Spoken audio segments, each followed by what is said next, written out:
Question 31. What a fantastic question, trying to get in every single bit of maths that you've ever done for mechanics. I'm going to break it up into two bits because otherwise you're just going to have too many things to think about. And I'm going to look at the balance at the bottom. And you're told that it's pivoting about C. We've got B there, and the distance there to there is 0.25 or 1/4 L. You're also told that it is a uniform rod. It doesn't tell you till the last line, but it is a uniform rod. And so the mass of this, be careful, the mass of this is capital mg rather than a small m, because that's the bit in the question. And because it's uniform, this is in the middle. So this is a half the length, which leaves that being a quarter of the length there.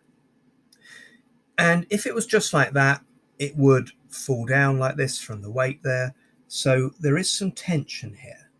The tension in the string, or the tension in the cord there, will keep it up. So let's look at moments about C. It's going to be staying horizontal, so these moments are going to equal 0 when we get there. So the force pulling it clockwise is that tension. That tension is a grand total of 3/4 L away from the pivot. And what's pulling it the other way is this mass, the mg, times by 1/4 L. We can do a bit of tidying up there, can't we? Because there's an L on both sides and everything, so we can cancel the L, often can. We can times everything by 4 as well to get rid of the quarters. And so I can get here that 3t minus mg equals 0. And so let's find out that t is mg over 3.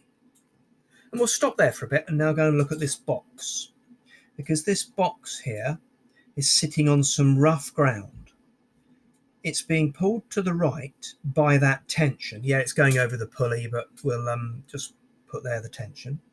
What's stopping it is the friction. We've got its mass coming down here, mg, and we've got its normal reaction here, r. So we've got, let's do forces up first of all, that r take away mg equals 0. So we know what the normal reaction is. R is equal to mg. And then we've got forces this way, to the right. The tension take away the friction is equal to 0. And that's because, again, this isn't moving. Should we put some things in here? Let's put some things in. So the tension here is mg over 3 minus the friction equals 0.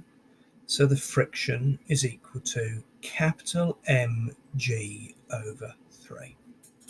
So the last bit, just get a bit more space here, I'm going to combine these two things here in my friction equation, because of course the friction was great. The friction is less than or equal to mu r. Friction mg over 3 is less than or equal to mu times by r, which is that one there, which is little mg. Divide both sides by g. There we go. And we're trying to get m on its own. So m is less than or equal to times by 3 mu m, as we were trying to get.